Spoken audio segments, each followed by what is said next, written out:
Welcome back. Welcome to Decision Space, the only show that takes place right here, in the space between the turns in your favorite games. I'm Pete Wissinger. I'm Brendan Hansen. And this is the podcast about decisions in games. And in today's episode, we're talking about expression in games. We're going to explore the idea in sort of a classic style what we talk about episode where we just take a concept, dig into it, what we mean when we talk about expression in games. We'll talk through just defining that at the offset of the episode. What is expression from Pete and I's perspective? And then what does it mean to express yourself through playing games? In doing this, we'll hit on a bunch of examples, games that we think offer lots of room for expression, and then also talk about what about those games maybe facilitates the opportunity for that expression. I bet we'll pepper in season appropriately with why we like expressive games or maybe don't like expressive games in some cases. I'm sure there's not unequivocal reason, like unequivocally we love them, but I sure enjoy them in certain settings and certain types of games. I find brilliant, and I think it's so cool that games are an art form that allow expression. In much the same way, maybe music and playing music with someone would allow you to express yourself. Absolutely. Yeah. And, expression in the art of games makes me think of the agency as art seen when kind of conversation where if what games are is us trying out different agencies, and art is a form of expression, then this is what am I like in this agency? Or how can I, if agency is the medium, then it's how can I use Yeah. What does my identity become when taking on this agency in this play space? Yeah. And I think there's a couple different ideas here, because when you think about expression and art, if I think about something that I would think games are close to, not if I'm jumping the gun here, or should I just No, just go. Yeah, we're good. So yeah. I think about if we think about theater as expression, right? And I am playing a role in a play. Part of what I'm doing is I am playing a role that is assigned to me. So if I'm expressing myself as an actor through a play, then I am somehow using my own life experiences or possibly putting my own twist on a character on the written page. And that's where we get to expression. And I think games as expression are closer to that than they are to like drawing something. Sure. Right? Yeah. Yeah.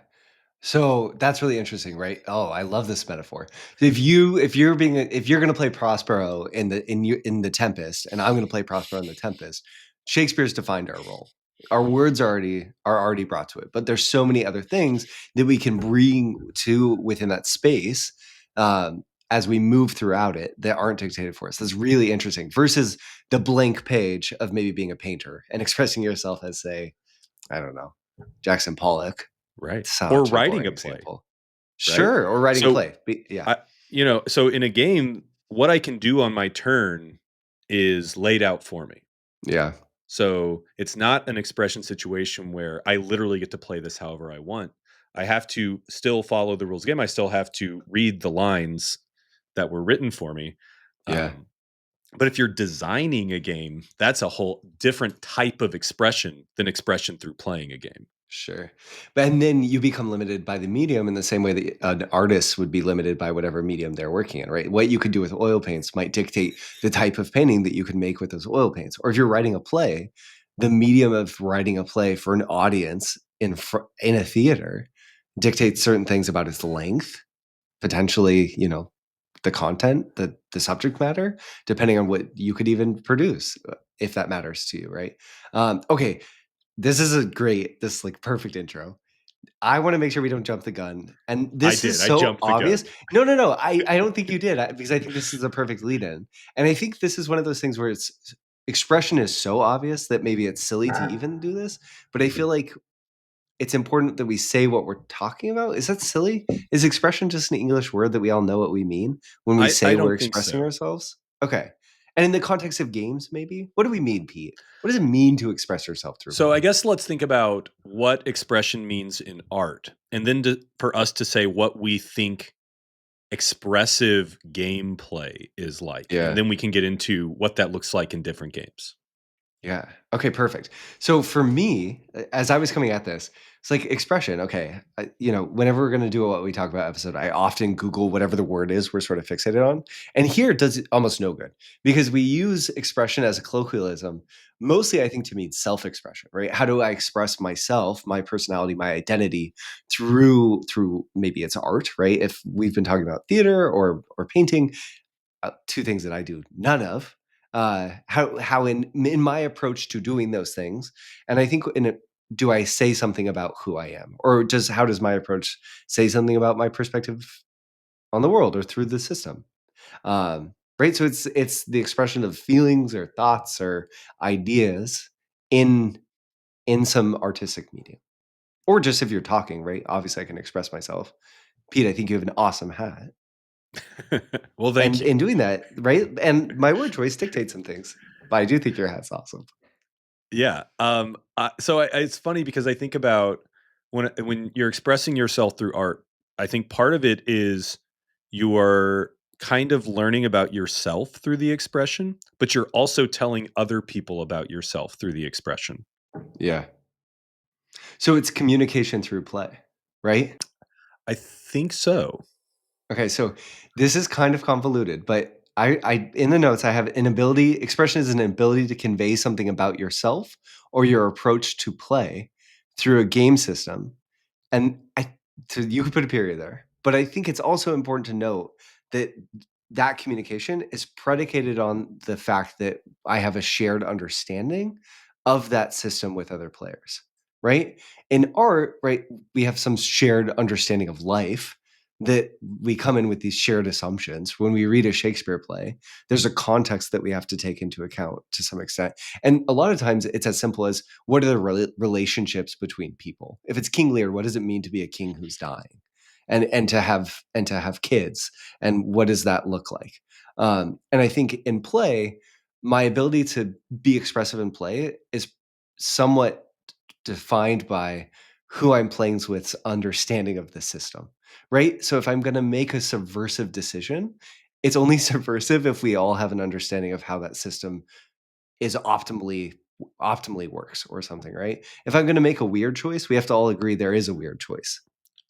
Well, right, and we're also not talking about like I'm expressing myself when I get mad playing, or am expressing Mm, myself if I table cheat or flipping. flip the board. Right, Yeah, exactly. right. That's not the type of expression we're talking about. We're Yeah, talking about through the act of play, and I think that the you hit on decisions something you there make.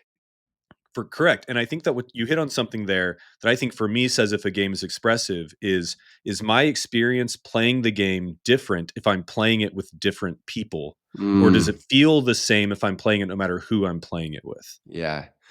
Meaning is the former being an example of a game that allows for expression, and the latter being one that does not. That's a great sort of litmus test for their expression in this game. It's so true because so an example of a game that feels the same no matter who you play it with would be what, Pete?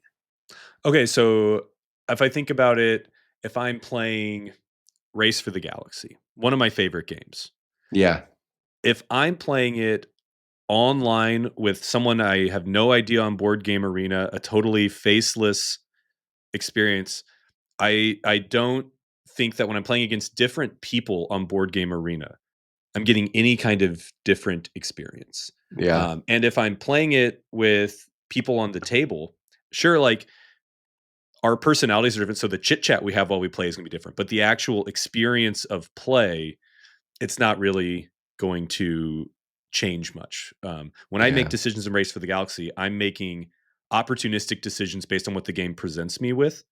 I'm rarely being like, "Oh, I like doing this." Now, I yeah. say that, but as I'm talking, I know that I like playing a military strategy in Race for the Galaxy. And if I'm presented early on with the opportunity to get military cards, I will. Do you think that's expression? Oh, I think so. This is interesting, right? Are pursuing certain strategies within the game expression. I think they can be if the group has a shared understanding of what strategically is strong and why you might push in a certain direction. So, and I say this because I do think that when you're put in the same exact situation, if one player would lean in one direction based on all the same knowledge and one player would lean in another, then to me, that's where you have some potential expression, right? I like playing military because of X. You might have a shared mutual understanding. Let's say it's a complete coin flip. Should I go the military strategy or should I go with this other, I don't know. I haven't played Production. race in a long time. Production strategy. I was going to try to, there's lots of planets. I was going to, whatever. I go So alien planets, right? exactly. Alien planet strategy. Yeah. Okay. So let's say it's a 50-50 toss up based on information, then I think you get into this sort of expressive choice, but it's a little bit less. And it also is not the type of expression that's going to come to the forefront the very first time you play, right? Like just in the same way, I think games are like music in that the first time you sit down at a piano, you're going to have a much more difficult time expressing yourself through the medium of playing the piano than someone who's played the piano for 30 years of their life, right? Just full stop. And Yeah. games, and not all games, but mini games and games that have lots of room for expression, I think share that. But again, if I sit down at a game that I've played for 20 years, that I understand the nuances of deeply, it's an incredibly deep game, but I sit down with someone who's never played it before, it's not exactly like the piano situation, right? Because I'm not going to be able to express myself in the same ways. I can make all the same decisions, but it won't be heard on the other side. And part of the experience of expressing yourself, and some people listening might say, but that's true of the piano too, Brendan. And I think, yes, right? Like someone has to understand piano music to fully appreciate what you're doing. But I would argue that in games, you need even more of an understanding to be able to appreciate what the other player is doing. There's not as much innate aesthetic value in making decisions within a game. But once you understand this, as listening to beautiful music, but once you understand the game, then you can see the beauty or the intrigue or the interest in someone making a decision in a certain way within that system. I think that's true. And what you were just saying makes me think of my sister-in-law is a musician. She's a trained musician, and she's sung in like the symphony chorus here in St. Louis. Yeah. And people talk about like different conductors and how different conductors conduct Mm, differently. And I yeah. don't understand music at all well enough to understand what that even means. Sure. Um, but yeah, so that makes me think of that. You're right that the more you understand a game, the more you can tell that someone is playing their way, Hmm. right? Totally. Um, but to go back to games that maybe are not expressive, I think about a game I know you really like, Cascadia. Yes. And Yeah. Cascadia is a game where if all you're doing is reacting to opportunities the game is presenting to you, Yeah. there's less room for expression, right? Yep. Yeah. I think any optimization puzzles leave less room for expression, right? Because Cascadia on its core is an optimization puzzle, and that's a game about picking the pieces that are flowing at the right times. You don't start that game and say, I'm going to play bears because I really like playing bears. And you might do that even more in something like race, which would still not be a smart decision, but would probably work out better for you than trying to force bears in Cascadia or something to that Mhm. effect.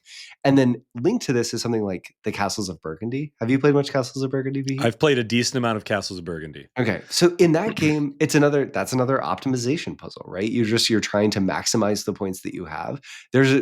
Even a fairly clear hierarchy of what's good and what's less good. And there's not as much room to sort of pursue a specific strategy or make a subversive choice or take a risk at a time other players wouldn't. There might be a marginal there. And again, the more you play it, the more it might come out.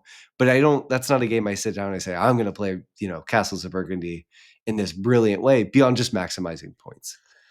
Yeah, I think it makes me think of the idea of games that enable viable intrinsic motivation Mm, for, if my goal is just to get points, then the only thing that it maybe makes sense for me to do is to do things that get me the most points. Um, but when we think about expression, we're thinking about I am making a choice not just because it is the choice that will make me win, but I'm making these choices because it is something that for some reason I enjoy or it feels right to me to do, right? yeah. Yeah. I think so. Or and also maybe I have an inkling that I want to take advantage of. So for me, the games that I tend to really enjoy are these simultaneous choice games, right? Where we're all going to make a decision at the same time, and I have to take into account unknown information about what you will do. I think Pete's going to do X, but there's a chance he'll do Y. Do I make the decision that would be optimal if Pete does X, even though I think that's the right decision, or do I try to get ahead of him and do Y? And that's where you end up in that donkey space. I think another way that I've heard people talk about this recently, which I really like, is called zaggy games, right? Where games where you have room to zag where other people zig. And I think that applies some. There's strategic games where you can do that you're not in a guessing game. You're not in donkey space, right? In Babylonia, there's times where it's best to pursue the strategy that no one else is pursuing because there's just more points there. The pie that you can take from is bigger. And that would be kind of a form of zagging too, but very much in these sort of simultaneous choice games. So for me, Pete, that means games like BattleCON as a board game example, right? Where you're two players making simultaneous choices at the same time. You have relatively high information and a fairly large, not massive number of options. But because BattleCon is a card game, a dueling card game where you each have a character assigned with unique cards, and then you each have a shared set of cards too. There's a sort of your basics where it's strike or dash or guard or throw, and you're pairing your unique cards, the right side of those, with the left side of these sort of shared cards that everyone has, and you're trying to hit the other player, to strike the other player in this sort of 2D space. And you just immediately get into the mind game aspect where it's clear when you're taking a silly risk or it's clear when you're doing something brave. And I find that those games end up being really expressive. And also, you can take advantage of how you think the other player will choose to express himself. So I have two responses to all the stuff you just said. The first is if I might bring up a game I enjoy that I think you're familiar with called Unrest, Oh, which yeah. is a simultaneous action selection game, which is a two-player dueling game, of course. And Unrest does do what you talked about with BattleCon, because when I'm playing as either the government or the resistance, I'm not sure which terms the game uses. Sure. Yeah. What I am thinking of is knowing what I know about Brendan. If we were playing, knowing what I know about Brendan, is Brendan going to make the safe choice, Yeah. or is Brendan trying to mess with me? And that is maybe close to expression because I am trying to think of the way that you think. And it's a level of intimacy almost whenever you're playing a Yeah. game like that with an opponent. And so that is a game that's going to feel different if you're playing with someone else. And it especially feels different if you're playing with someone that you know very well. Yeah. And if you it's the type of game that feeds into itself too, where it almost becomes a conversation, right? Where if you make the risky play 2 times in a row, then you're stuck thinking, oh my gosh, is Pete going to make the risky play 3 times in a row? And then you do it a third time, and like, oh my gosh, you got me 3 times in a row with the risky play. Do I dare play to cover the safe play this turn, or is he just going to do it a fourth time? And you're just stuck in that agony. And I think that there is a level of self expression there, but the more importantly, Unrest doesn't have a ton of options. This is one of my own designs, I should say, I guess. Yeah, You have sorry, everyone. no, thank you for mentioning it. It's very kind of you, Pete. One side has 4 tokens, and every other turn they're going to have access to all 4. So they'll use 2 of those 4 one turn. The next turn, they just have those 2 tokens to do certain powers with them. And then on the other side, they have a hand of cards. And there's not a ton of cards in the game, and there's 4 suits. So it's all about trying to guess what the other player is going to do with relatively informed information, but not certainly perfect. But I think as options grow, the potential for expression increases. But I think you need, on the Haggis episode where we sort of brought this idea to the forefront initially, I sort of postulated that like agency plus options equals expression, right? Because if you have the ability, you have to have agency, right? If there's 50 face down cards on the table and someone says pick one, I'm not going to do much to self-expressing there, right? Yeah, I'm picking up a card that's blank. I'm saying nothing to anyone. I have no information. I can't act upon it. And if I don't have many options, if I'm just picking between A or B, I don't have much latitude to actually express myself. Maybe I have a lot of agency to affect the course of the game, but if I only have two options, there's not that much room. It's like a language with fewer words. It's going to be more difficult to express yourself. Absolutely. And my other thought on BattleCon is another type of expression that we're probably going to get into is that in BattleCon, I get to choose a character. And that choice can be a type of expression because it can be, I like the look of this character, or I like what this character does. And so when you're like, I mentioned playing a role in a play. And so Yeah. you're envisioning yourself as this character and getting to choose a character before you even start the game. You're starting the expression sometimes. Totally. Yeah, I only play characters that there's people who their whole thing, right, is like, I'm gonna play grapplers in fighting games. I only want to play like bears or whatever. Or that type of thing. I completely. Or within a tier list, right? If there's a shared mutual understanding of characters, there's certain people who say, I just want to play the weaker players and prove that I can win with them. And I think that's another version of expression. Just making the subversive choice is in games it often ends up being a prime mode. What are other games that sort of stand out to you, Pete, as games that are particularly expressive games for you or allow for you to express yourself? Okay, so it is fresh on my mind because this weekend I just played John Company by Cole Worley, which listeners of the show will know that I am a Cole Worley head. I am a Is he your favorite cultist. designer? Do you think a He cultist? he That's good. yeah, he is absolutely like, not to like fanboy too much, but he's the type of designer that if he is on a podcast or YouTube channel and does like an hour-long interview, You I seek him will out. I will Yeah. listen to it. I will listen to podcasts I don't listen to because he did an interview on it, Yeah. because I just like the way he thinks and talks about games. Yeah. I even just listened to a podcast of his he did like a month or so ago, where he was on a podcast and the interviewer was like, "We don't have to talk about games. What do you want to talk about?" And he Mm. wanted to talk about long novels and running. So I listened to to Mm. Cole Worley talk for an hour about books and running. So that's how deep my the rabbit hole goes for me. But one thing I really love about his games is they allow for a certain type of expression, which is that they have room for emergent storytelling. And so these are games where I think that when people think about storytelling in games, they imagine that you're doing a thing and then you're opening up a book and you're reading a passage out of a book and it tells you a story of what is happening as you play. And I have really yet to play a board game where the narrative of that satisfies me as much as like reading a book or watching a movie.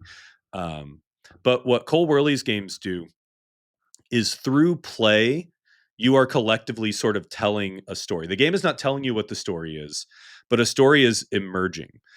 For example, we played John Company, which is a heavy game that Cole Worley made with his company Whirly Gig about the British East India Company. And it's a game where kind of crazy stuff is just going to happen. There's a lot of dice rolling and you're going to succeed or fail. And it's really not your fault if you succeed or fail. So you have to lean into it almost as more of like a role playing experience. And the company failed. And we were like laughing so hard as the company was going down the drain. And people were like mad at me because I kept failing my die rolls. And they're like, we have to get him out of this, out of the office because he's ruining this company. And those types, like the people who were around at the other tables while we were playing this game, like kept looking at us as we were yelling at each other about, you shouldn't have paid out dividends last round or whatever. And so we were telling a story. The game was not telling the story of this company. We were telling the story of this company. And he does this explicitly through his game Oath, which is probably Cole Worley's most um, Divisive? divisive game, mostly because the systems are very Byzantine and maybe overly complicated. But Oath does this explicit thing where it is a pseudo legacy game, where it's not really a legacy game, but it's a game that remembers, is what he said, which means that the way that one game ends dictates the setup for the next game. And essentially, if you win a game of Oath, in the next game of Oath, you are the ruler and everyone else is within your ecosystem. But then he did this really cool thing with the Kickstarter for Oath, where if you kickstarted Oath, it came with a leather bound journal where you tell the chronicle of your empire. Mm. And so you essentially are told in this journal, hey, after you play a game, write the story. And then after all your games of Oath, you're going to have this history of this empire. And my group really leaned into this. We made it that if you won, it was your responsibility to write the story of your victory. And so I have this journal with like 8 sort of short stories that and whoever won it, they took it really seriously, where they like took pictures of the board after they won so that they could tell a story that included details from the game. And that is a huge expression moment. And it's expression because the game is inviting players to give meaning to the play based on Mm. what they think the play means. And it doesn't work for everybody. That's a very group dependent type of expression. But for my group, it really worked really well. That's really interesting. When you were talking about this, Pete, what I was thinking of was Tigris and Euphrates, and how some players, when they play Tigris and Euphrates, don't see civilizations rise and fall. And those players would be like, Brendan, why are you saying they don't see civilizations rise and fall? That doesn't happen. It's just cardboard pieces going down on the board. It's an abstract game. There's no ebb and flow. And when I play Tigris, not because I'm so great at Tigris or anything, but I just feel like you can really see, if you consider each little grouping a civilization, the ebb and flow as conflicts develop, or maybe the civilization who's hiding away in the Southwest. And sort of how the board grows and civilizations combine and lead to the decline of other ones.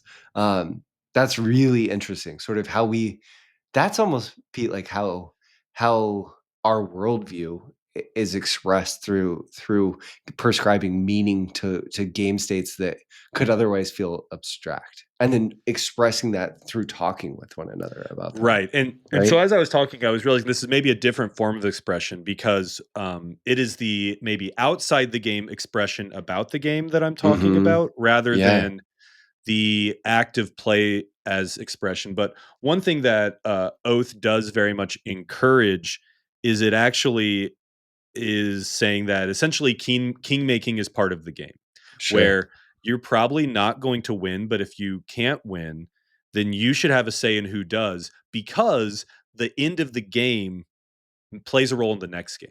So essentially, I get to choose through play, even if I can't win, what kind of world do I want us to be in our next game? And so maybe that is closer to the type of expression that we're talking about. Yeah, that's really interesting. Okay, I'm going to bring us to another different type, I think. But, and I want to test this against you. So, Just One. Just One's a cool word game where there's one word that everyone's trying to get someone who doesn't know the word to guess. So, most people play Just One, but let's say the word was evergreen. So, one person doesn't know that word, everyone else does. We're all going to write just one word that we're then going to simultaneously write, then reveal to each other and see if we have any overlapping words. If we overlap, both our word goes away because you can only have just one of every word. So maybe if we're trying to get someone to guess evergreen, Pete would say tree. Oh, you want me to make what would I Yeah, say? yeah, yeah. I don't know. Maybe like eternal. Oh, nice. And I said tree. So then you see how someone could maybe get to evergreen. But I think that Just One ends up being fairly expressive through the way in which just language is expressive, but also it's aided by the fact that then you have this other element where if you overlap, words are going to go away, because then it's sort of you are having to make decisions based on what words you think other people will put, or what is the most common, and also what might be the most helpful. But I'm also just mentioning this in part because I wanted to make a point, which is that word games, Pete, I think oftentimes have these like brilliantly large decision spaces because they make language their playing pieces. And it's really cool. This is an excuse to just make this point that I've been wanting to make for ages on the podcast. It's really cool how word games take this sort of shared thing that we already know. So if like the original sin of board games is having to learn the rules, and that's the most painful, least fun experience. Well, you already know the language that you're going to play in. So at least you know the pieces that you share. And then it gives you how many options do you have in just one, right? How many non-proper nouns are there in the English language? It's massive. You don't have a huge amount of agency, and there's a mechanism to reduce your agency, but you still have this massive options, so you can barely be fairly expressive in your approach. It's an obvious example because it's words, but I think it's instructive.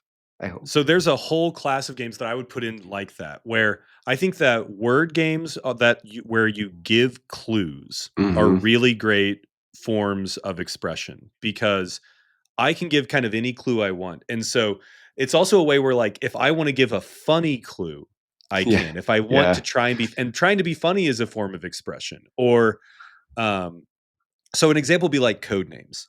And Sure. so I am the type of code names player, whereas if I am the clue giver, I refuse to give a two-word clue. Sure. And that is me, and that is, I think that is expression, where I think Yeah. that's too easy.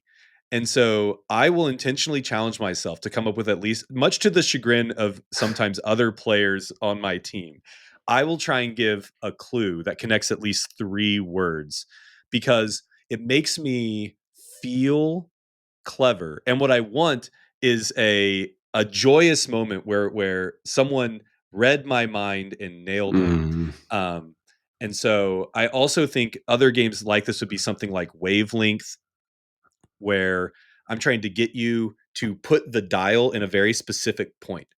And Yeah. like you said, there's words that are limitless. I could give literally any clue I want, but I'm trying to think of my point of view and everyone else's point of view, and that, I think, gets close to expression as well. And Wilmot's Warehouse, where we're telling a story together, I pull up an abstract tile and I say, like, this is toothpaste. And so it's toothpaste now. I said it was toothpaste. Yeah. We're all saying it's toothpaste. And that was me expressing myself through this abstract image. Yeah. I love that. And there's nothing better than giving a codenames clue like salami and having someone guess four of them or something. It's a great moment. I mean, have you ever been in a game of code names where someone gets like a 5-word clue and nails it? Yeah, It's incredible. better than shooting the moon. It's delightful. For Um, sure. so I have a lot of video game examples, but I also have another card game example that I've been talking about Magic a fair amount on the show, and I'm going to talk about it again now, and eventually I will stop. But I've really been playing a lot of the Don't Magic make the promises Gathering you again. can't keep. I know. It'll ebb and flow. It's just like my interest in Magic throughout my whole life has. But I think for me, Magic is a particularly expressive game. And one of the reasons is because there's so many different ways to play Magic, which I don't need to dally on. But sort of draft, right, where you pass around packs of cards and you're picking cards from them, the sort of mode of playing Magic that inspires Seven Wonders is less expressive, maybe, than something like Commander, which is a way of playing Magic the Gathering where you get to bring 100 card deck where you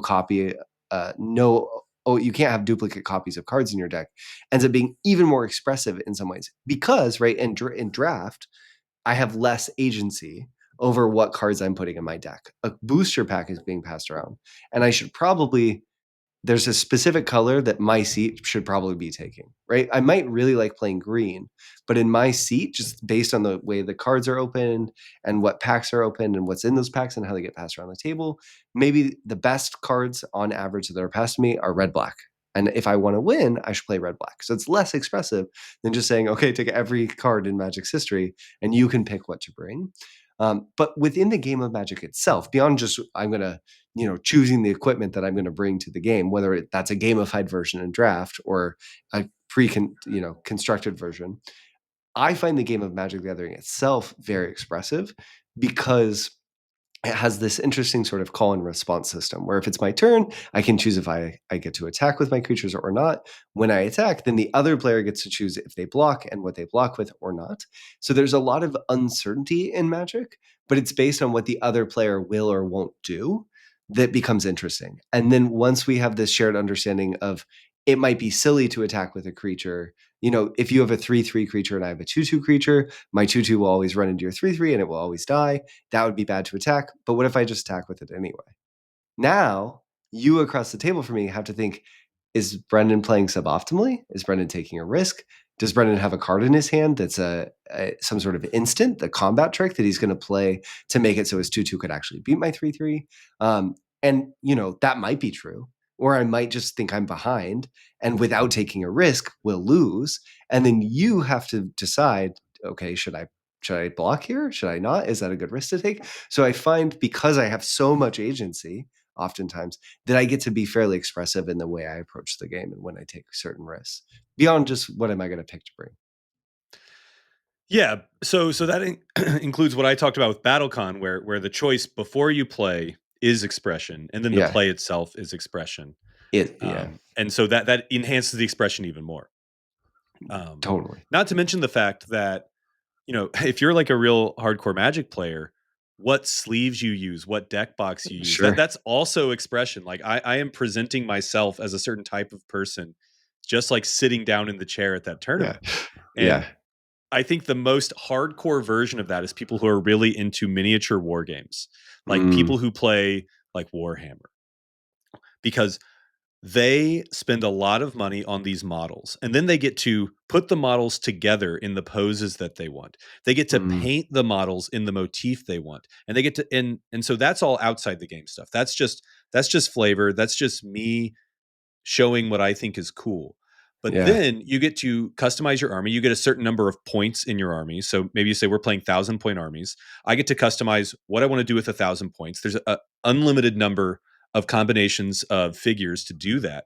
And then we put our figures on the board, and I can move them anywhere on that board. So now we're getting to expression through play, where that game, the rules, you're literally just moving physical inches or whatever in any direction that you want, and so that is, I think, an incredibly open and expressive form of play.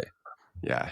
So interesting. And also, I love your example of the sort of ancillary things that we bring to support our game playing being an opportunity to express ourselves. But oftentimes it ends up being based upon, sometimes if you use things related to the game, based upon other people's shared understanding. So an example of this is going to Magic tournaments. Growing up, I would do like blue sleeves always, or red sleeves always. And then people think you're playing a red deck or something, and it's actually a green deck, Or you could, or now that there's so many sleeves with actual art on them, I've seen people, I'm gonna use this planeswalker that's Chandra. I'm always using my Chandra planeswalker sleeves, so people think I'm gonna play red.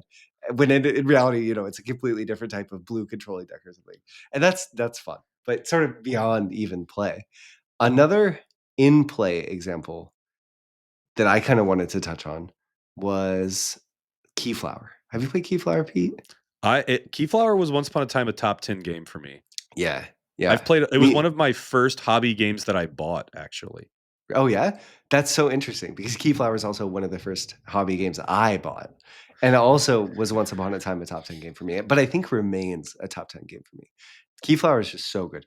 And Keyflower, I find to be fairly expressive because you have a lot of options. You can use this is a worker placement auction bidding game in which you're building a hexagonal tableau in front of you that's also your little village, all that are their own worker placement spots. But you can also use worker spaces in other people's villages as well.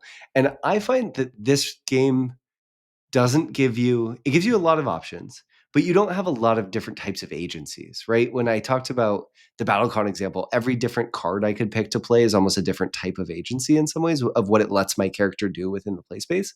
In Keyflower, oftentimes I'm just putting meeples down. That's my sort of core way of interacting with the game. And either I'm going to move things, or I'm going to generate things, or maybe I'm going to turn one thing into another. Those are really the three things that I'm going to do. Maybe upgrade, but that's linked. It's move or upgrade. But you can, because you have so much agency in this game through the options that you have, you can do really interesting things, like starting off a bid on someone else's tile with 3 meeples, when when you play Keyflower, have to add more meeples than already there. So if you start, it's just a complete block of what's there. Or the order in which you choose to bid for things even.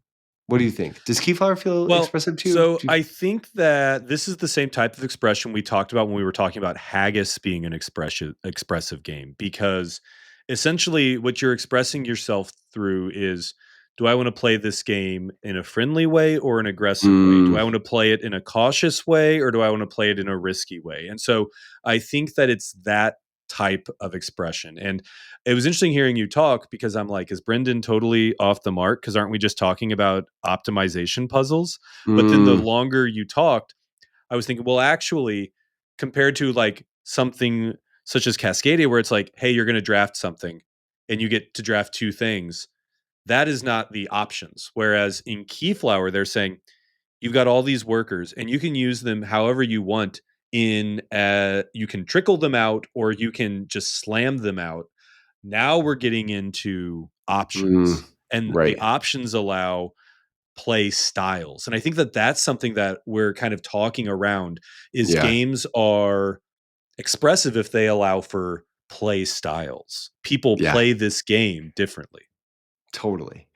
That's really interesting. So Lost Cities is another example for me with the wager cards. So Lost Cities is a card game in which it's a two-player card game. You're trying to collect runs of increasing, just sort of in ascending numerical order. Yeah, that's right. So you're trying to go 1, 2, 3, 4, 5, 6, 7, 8, 9, 10 of one of 5 suits. But there's also these wager cards that whenever you play them, they double the points you're going to get for that suit. And the points are just the value of the numbers added up, except whenever you start pursuing one of these suits, you get negative 20 points. So if you play a wager card, instead of being negative 20, you're negative 40 because it also doubles the negative points that you have. And you could actually play 2 wager cards and go to negative 80. But if you get up to playing, 5, 6, 7, 8, 9, 10, you could get a crush of points. And I find even there's just enough of a play style differences with those wager cards and where and when you take risks that I feel like I'm expressing myself some there. Not hugely, not as much as some of the games that we said, but even that one little piece, that one little wrinkle gives me just enough room to take risks or not. And maybe it's just that reductive in that example, but to me, it Well, feels like it's there. I kind of think that a mechanism that lends itself to expression is push your luck, Totally. because push your luck, you can play cautious, you can play risky, Yeah, and different people have different levels of comfort with risk assessment. And so I think that push your luck, which is kind of what you're describing, is itself totally. an expressive style of play. Yeah, even Can't Stop came to mind for me, Pete, when I was thinking, what's one of the simplest games that I feel like I can make expressive decisions? Can't Stop came to mind. So I totally agree with you. What do you think are other game systems or what do game systems need to facilitate expression? Like we've kind of circled around examples. Yeah. What's in the kitchen that makes this happen? Okay, so another one I think that can lead to expression in maybe a different way that's a little bit more, I think of performance as expression as well. It's maybe more of a literal definition.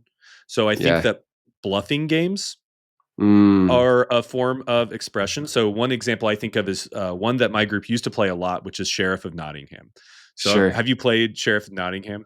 Yeah, yeah. So in that game, you're putting cards in a little pouch and snapping a button, and then you're handing it to the person who's playing the sheriff, and you're telling them what's in the bag. And then the sheriff can either believe you or not. And there's multiple forms of expression in that interaction, because one form of expression is you can lie about what's in your bag. And so putting on the performance there is expression. Also, you can play that game and just tell the truth the whole time. And that is Yeah. a form of expression. But then Yeah. also, if you're the sheriff, you can try and extract bribes from people to not open their bag. And so I think that any game that involves that sort of performance, this could also be something like Cockroach Poker or Skull, any game that enables bluffing, where you have to where that's the whole game, is trying to decide, is someone bluffing you or not. I think those systems are by their nature expressive if we think of performance as expressive. Yeah. Zuvadis comes to mind. And Zuvadis is almost just a stage. There's the amount of game in Zuvadis is a negotiation game where you each have a certain number of you're trying to advance your pieces, and to do that you have to get other people to agree with you. I find there's just so much room. But a lot of that is the type of expression, Pete, where you're you're reading the situation on the table and trying to make arguments about it to advance your position without perfect information of how many points anyone actually has. So there you're just literally using your what you see on the table and language to express yourself. But how you approach that, how strong you come on with arguments, I don't know. Your personality can really come out in Zuvadis, and at times you have to play it in a way that might be really at odds with your out of game personality. So I just had a hilarious example of that type of expression this weekend because I taught some people modern art. Yeah. And so when you are the auctioneer in Yeah. modern art, there is so much room for expression. And one of the people at the table was doing this thing where they had this extended sales pitch every time they put a painting up for auction. And it was so expressive. We were all laughing so much, and other people kind of tried to do it too, where you're like, listen, you know her, you love her, it's a secret Thaler again. And they're sort of talking about the painting. And so the idea, and it's almost like negotiation at that point when you are trying to convince other players of the value of something. And ultimately, of course, this is just so you can make money. Yeah. But I find that in modern art, good auctioneers get more money out of their auctions. And it Yeah. is the expression of playing the role of the auctioneer Yeah. that gives you that chance for expression. It's fascinating too, Pete, because nothing in the rule book of modern art says you should do this. No one said Knizia never said gas up secret Thaler, but we all do it every time, right? And or at least most of the tables I've been at. I don't know that every table who's ever played modern art has done this, but that's it's so interesting because that's a form of expression that sort of comes out reliably through that rule set that doesn't dictate that mode of play. But it's there and it completely does within its rule set allow you to pursue that. That's a great example. And an interesting example of, I'd been bringing up lots of examples where the literal decision space of options and agency needs to be quite large. And there, it's actually just that it's not so restrictive. It's allowing the players to be playful above the table in a way that's not impeding or getting in the way and actually is sort of going along with the flow of game and supporting the thematic narrative there. If it wasn't an auction, maybe you don't get those moments, right? It's because you've been cast in the role by Knizia of auctioneer that you put on the hat and you're like, okay, I'm ready to hustle some secret thailers. And your art museum in front of you, it doesn't really make sense why by the auctioneer, but it's just enough of a veneer that you get there completely. And so, okay, what that's about to lead me to is something that I'm just waiting for the right time to talk about it. But I've Great. a couple times mentioned games where you are performing a role, and I think Hmm. that the most expressive form of tabletop gaming are role playing games. Sure. Yeah. I'm not sure if you have much of a history in tabletop role playing, but I've been doing it since middle school, and they are almost the game mechanisms really only exist to Yeah. facilitate expression, where expression is the goal. Actually, you're not. No one's Hmm. trying to win Dungeons and Dragons, Right. and I think that there's something about creating a character, playing that character, and then having a broad rule set where you can choose any way you want to come at a problem. And then being the dungeon master is a totally different but equally expressive form of play. I think that for people who really love role playing, it's almost like a group storytelling activity that a game is sort of the excuse to get together Yeah. and tell a story. And people can have really like emotional responses to their play in a role playing game where you really do care about what you're doing in a real way.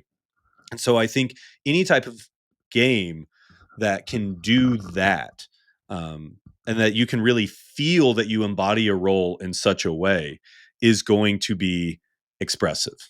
Yeah, completely.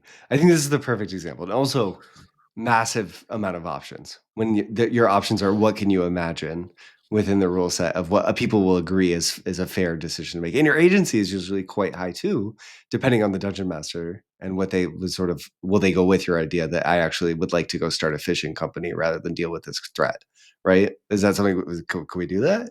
And then if your group agrees, right, you just go do that. And that's completely. I think that's so interesting and illustrative. And to answer your point, Pete, No, I have not played a lot of role-playing games. It's sort of I wish I had the time.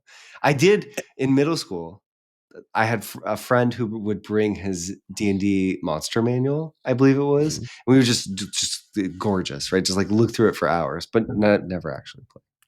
So I think that one of the like goals that some tabletop games attempt to do, board games, Mm-hmm. is say there's so many board games that try to be a role playing game in a box for board gamers. Mm, We can think about the entire dungeon crawl genre, games like Gloomhaven or whatever. And I think why those games fall flat for me as someone who loves role playing games is that they do not engage with what the expression element. They engage with the mechanical element of moving and attacking and casting spells, but that's not the expressive part mm, of the game, because if we think that agency plus options, what it does is it incredibly narrows your options. right. Um, and so I think there is an element of board games now that are attempting to do open world as a board Mm-hmm. game to try and create expression. Earthborn Rangers has been incredibly popular, where you create a character and then you're just playing and it's just a world. You kind of pick and choose where you go, what you do. And Jamie Stegmaier has a game coming out this year that is the most extreme version of that I've seen in a tabletop game, called Vantage.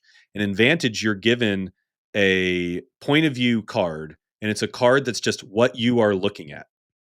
And then you have 6 skills in the game, and you can use any of those skills based on what you're looking at.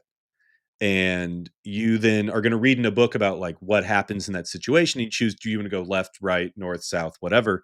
And in that game, you literally can choose to play however you want. You're given a broad goal, but when you're looking at that picture, you can choose to use your aggressive skill, you can choose to use your crafting skill, whatever. And you don't necessarily know what's going to happen, but you are making a very open ended choice of, what do I want to do in this situation? Yeah. It's so interesting. Breath of the Wild was one of the video game examples that I wrote down that I hadn't mentioned. And I completely agree. And do you think that, Pete, in that example, it's another example that supports the sort of theory of you need options, right? Sandbox games are the greatest example of just let's give you all of the options. And then what you choose to do with those options will say something about you. Are you going to choose to, you know, spend the time crafting a bunch of potions that will help you sneak past these enemies? Or are you going to choose to get really good at parrying, maybe in Breath of the Wild, and spend your time sort of brute forcing your way through combat through skill? And those are two different, equally valid ways to play. I don't know. Yeah, it makes me think of when I played The Witcher 3. All I really cared about doing was playing Gwent, which is this like Card side games. card game that's 100% optional. But Yeah. I would go through the game, and really all the other stuff was fine. But I really wanted to play Gwent. And I had also played the first Red Dead Redemption. And in that game, you can play poker and you can bet your in-game currency.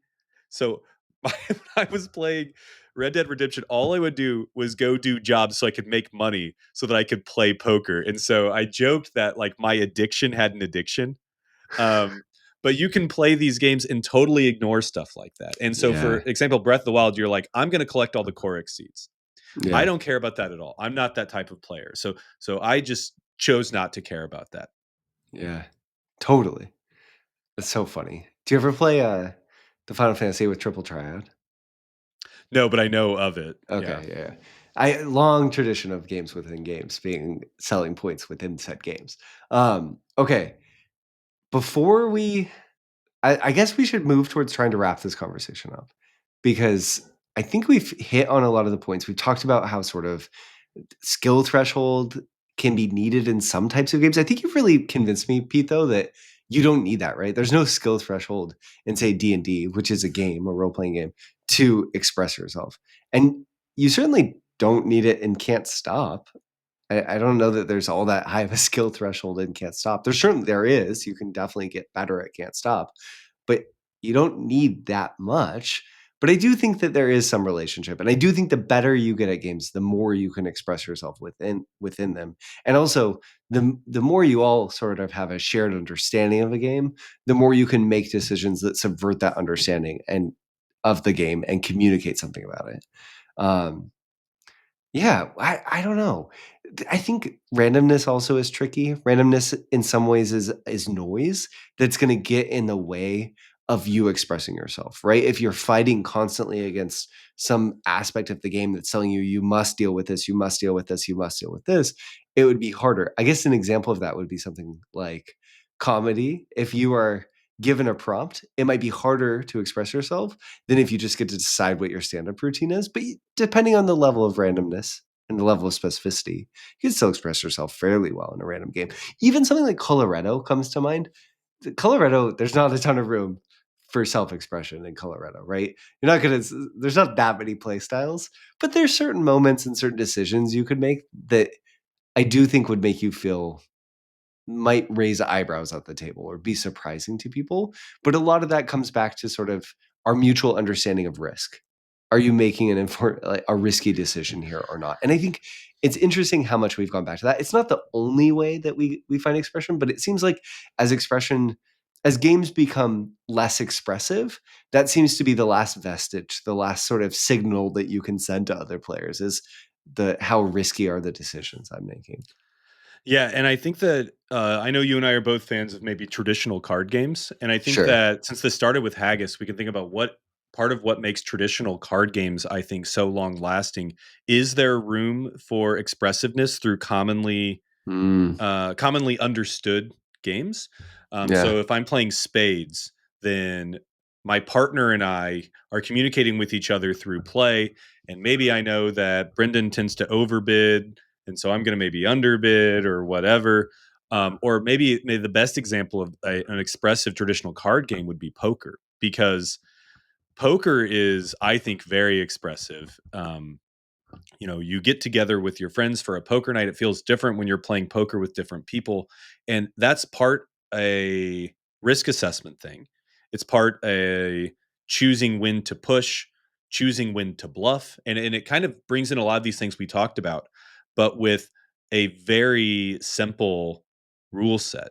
Poker is a Yeah. very simple game. So it's interesting how sometimes a simple rule set maybe can sometimes on average be more expressive than a heavy game. Yeah. Yeah. Because we haven't talked about many heavy games in this discussion. Yeah. I think part of that too is because of that in some ways needing that sort of shared understanding to even understand what you might be communicating by doing something. If a game gets too big, too heavy, then you don't have any sort of shared assumptions about the decisions you might be making. Um, so I, I it th- Go on. I'm sorry. no, please. Well, I was going to say, I think that the other thing about heavy games is that if I have to wrestle with a puzzle, Yeah. then I have trouble being expressive because I'm trying to untie knots. I'm trying to Yeah. weave together multiple decisions I have to keep in my head at a time. And so there is something to where if I can just feel at ease, it's easier for me to be expressive. Whereas if I am having to do a lot of mental gymnastics, it's Yeah. hard to express myself through play. Totally. And playing fighting games, which I did a lot sort of growing up, I certainly have felt the simpler character I'm playing, in some ways, the more room I have to express myself while playing for that exact reason. Right? When I'm playing a character that's even more complex, it's taking more time, I'm worried about, can I just do this combo? Can I pull off what I'm trying to do? Whereas if I've truly mastered a character, right? If I've reached the top of the skill ceiling and if they're relatively simple, then there's so much more room for me to approach all these other variable aspects of the game that I wouldn't be thinking about. These sort of like little tiny things where it's I'm going to duck here, even though ducking here doesn't even allow me to do anything. I'm just going to do it to see how the other player reacts, and then I'm going to duck here and I'm going to sweep. And I'm going to try to condition Pete to think that every time I duck, I'm going to sweep. And then I'm going to duck here and I'm going to sweep. And I'm going to duck here and I'm going to sweep. And then I'm going to jump in, right? And then that's going to be a conditioning loop that I'm going to do again. And then I'm going to do a different move after that. And I think that that's an interesting observation that sometimes options and agency to a point, yes, But once you reach some threshold where it becomes too much, then all of a sudden you lose each other. You're wandering in the dark, making decisions about your own puzzles again. And I think that the thing that I love most about expressive games, Pete, and why Haggis in some ways latched into me, and why I wanted to do this episode and why I've really enjoyed talking about this with you, is because for me, there's a very sort of core human joy of having a conversation, right? And feeling heard in a conversation. And in game playing, and just an innately enjoyable thing for people who like playing games, to me, it reaches a new level when I can have a conversation through play, not through saying anything, right? Just through the decisions I'm making, have a conversation, a back and forth where I'm giving and receiving information that is telling me more than just what's being done. And it feels like a conversation in which I'm asserting things or pulling back or making value judgments, right? Through play, you get into this flow state that does feel like a conversation or a dance, just through making decisions. And that's sort of, for me, part of the joy comes from in that conversation. You can only have that, right? If someone's across the table from you, willing to have a conversation. It's tough to express yourself in a game that you're playing by yourself. Not impossible, but tougher. And I think that, to me, that's a really rewarding payoff for getting good in a game in community.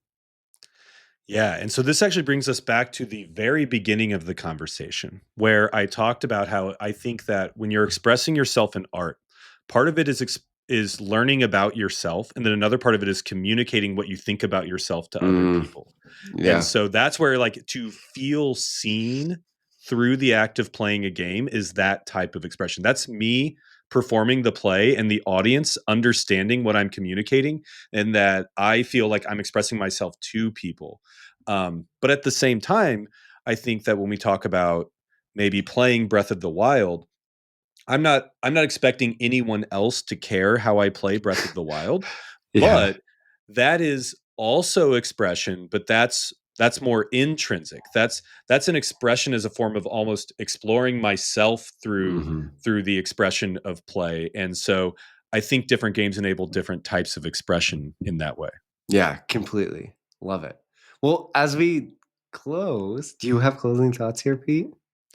I've just loved this conversation, and it's really just driven home to me that is something that I value in games. And I think that maybe when there's certain people, and I've been guilty of this, who say, for me, gaming is a social experience. And like, for Mm, me, it's about getting together with your friends. I think that that's the expression element, perhaps. And mm, so I do enjoy games that create expression because I feel like my friends and I are actually getting to know each other better through play, and that's something that I value.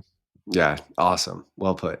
And yeah, I think the final place I'll leave it is that I love this type of game, but I also can find it exhausting because this is the sort of thing that I find I get really into, right? The more I play something, the more I find I'm able to express myself, the more I want to play it. And it becomes this sort of spiral where it's asking more and more and more. And then sometimes I just want to go play 100 games of Cascadia and not think about this at all. And it's really interesting. Yeah, I don't know. The games can turn this switch on and off. I think it's less common that there's an art form that allows you to turn it on and off, right? And in painting, it feels like you're almost always expressing something, whereas in games it's something that can be turned on, and if the decision space is set up in such a way, more like Cascadia, and there's hints of it, but you can almost completely remove it if it's a just sheer optimization puzzle. And that feels kind of unique for an art form. I think so. I do think that you can paint and draw, and your goal not to be expression, but perhaps to be accuracy, or maybe Sure. you are Oh, doing thank you. something Yeah. for a client, and then Sure. your goal is to do what they want you to do rather than it. Yeah. So I think, and I also don't want to come across that I'm saying that expressive games are better than non-expressive games. I wouldn't, because I don't want to say when we're talking about games that are not expressive that we're saying that that's bad. No, yeah, for That's sure. not what we're saying. But what we are trying to do is articulate what makes expression special in Yeah. games. Yeah. That's really interesting. So Cascadia is the client, and I'm the designer. Yeah. When I'm Okay. playing You Sonic put it the first. Hedgehog, I'm not expressing myself. I'm just trying to play Sonic the Hedgehog well. Yeah. Get to the end as fast as possible. I love it. I think that's the best place we could leave it, Pete. Thank you so much. If you enjoyed this episode of Decision Space, I encourage you, I implore you, please go to decisionspacepodcast.com. You'll find all of our past episodes, including episode 67, that episode that Pete was talking about at the beginning with CT Win. That's a really good one to listen to if you've never listened to it before. You'll find a link to our Discord there. You'll also find that in our show notes. Discord's just sort of an online chat room in your browser where you can go talk to other people who love games and listen to Decision Space. And you could discuss this very episode in that Discord with other people who just listen to it. Yeah. Pete, where can people find your stuff? You've games coming out. You've things people can buy. I have a game on Kickstarter. That is true. It's almost over. But if you wanted to look up crits and tricks on the internet, it'll bring you to a game that I have coming out. I also want to say, if you want to express yourself by leaving us a review, I think criticism is a form of expression as well. So if you go to Apple Podcasts and leave a review, we might even talk about it on this podcast and express ourselves through your expression. This is true. We have had the same number of views for far too long. So please write something for us so Pete, Paul, myself, Jake can read it out on the show. And then we'll review your review. We can all express ourselves. Awesome. Okay. Until next time, thank you so much for listening. Thank you to Hembry for our intro and outro song, Reach Out. We'll see you next week. Bye, y'all. Bye.